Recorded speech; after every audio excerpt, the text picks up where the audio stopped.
hired a bunch of advisors because we anticipate there's going to be a large movement in price and things moving here at the end of the year. I have that public bet that you guys know about, and anticipating a big move in XRP in particular before the end of the year, and a lot of volatility in markets, and we'll get into the macro on why that could happen here in just a little bit.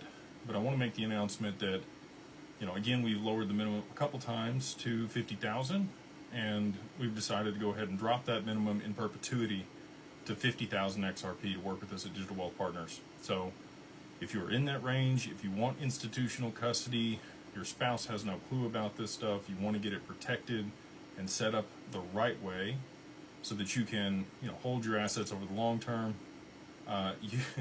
you get the same protections that BlackRock gets over there with Digital Wealth Partners. Your assets are held in institutional custody, segregated, bankruptcy remote, insured up to $100 million, which you're not going to get anywhere else. It's actual institutional custody. I actually put out a video. It's probably been, 3-4 months ago that I put out the video on what I believe institutional custody is. There's a lot of people out there that talk about the other people that provide institutional custody. They might use Fireblocks, they might use Ripple custody, they might use Copper. And if you're not a qualified financial institution, you don't have the licenses to be able to operate that way, which many exchanges don't. And I'm not poo-pooing on any of the exchanges. I'm just keeping it real with you guys. I don't really consider that institutional custody. There's a lot of exchanges that do have state chartered bank charters at the state level, and those are great. We've got Kraken, we've got Coinbase, we've got many others that hold that designation, and they are bankruptcy remote at the state level. The reason we work with Anchorage is they are bankruptcy remote at the federal level. They are a federally chartered, OCC regulated bank.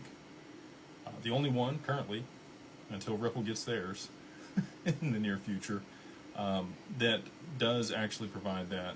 And they work with RIAs. They have the full structure there for us to have an account, and then we create sub-accounts, which are FBO accounts, or for the benefit of our clients.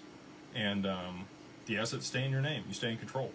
You get to hold the assets in institutional custody. Your spouse can be added to the account.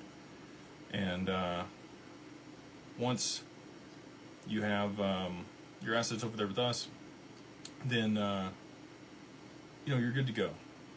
Your kiddos and the beneficiaries that you want on the account are set up the right way. God forbid something happens to you. We have had a few people that have had their assets on exchanges pass away, unfortunately, and the assets didn't get transferred to